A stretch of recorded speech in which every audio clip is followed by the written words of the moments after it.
3 రోజుల క్రితం వరకు బోసిపోయిన జూరాల జలాశయం జలకళ సంతరించుకుంది. పరివాహక ప్రాంతాల్లో కురుస్తున్న వర్షాలకు ప్రాజెక్టులోకి ఓ మోస్తరుగా వరద నీరు వస్తోంది. ఎగువ నుంచి కూడా 2 రోజుల పాటు ఇన్ఫ్లో వచ్చినా ఇప్పుడు ఆగిపోయింది.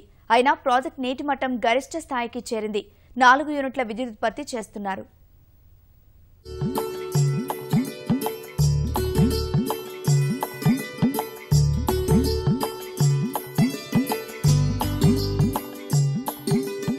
మహబూబ్ నగర్ జిల్లా వరప్రదాయిని జూరాల జలాశయం నిండుకుండను తలపిస్తోంది. వారం క్రితం వరకు వట్టికుండలా ఉన్న ప్రాజెక్టులో ఇప్పుడు జలకళ సంతరించుకుంది. ప్రస్తుతం జూరాల జలాశయంలోకి 34,000 క్యూసెక్కుల వరద నీరు వచ్చి చేరుతోంది. ప్రాజెక్టు గరిష్ట సామర్థ్యం 318.45 మీటర్లు కాగా ప్రస్తుతం 318.25 మీటర్ల మేర నీరు ఉంది.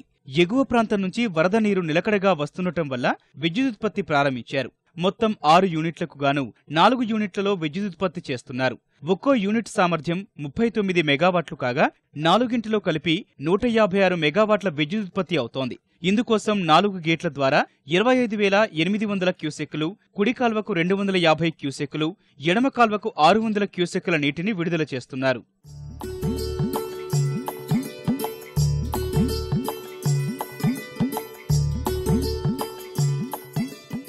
ఎగువన ఉన్న కర్ణాటకలోని ఆల్మట్టి జలాశయానికి ఇన్ఫ్లో తక్కువగా ఉంది. కేవలం 2,702 క్యూసెక్కుల నీరు మాత్రమే వస్తోంది. అక్కడి నుంచి 7,400 క్యూసెక్కుల్ని దిగువకు విడుదల చేస్తున్నారు. నారాయణపూర్ జలాశయానికి 4,000 క్యూసెక్కుల నీరు వస్తుండగా అక్కడి నుంచి చుక్క నీరు జూరాలకు రావడం లేదు. తుంగభద్రా నదికి వరద నిలకడగా కొనసాగుతోంది. సుంకేసుల జలాశయానికి 51,000 క్యూసెక్కుల నీరు వస్తుండగా 13 గేట్ల ద్వారా అక్కడి నుంచి 53,000 క్యూసెక్కుల్ని దిగువకు విడుదల చేస్తున్నారు.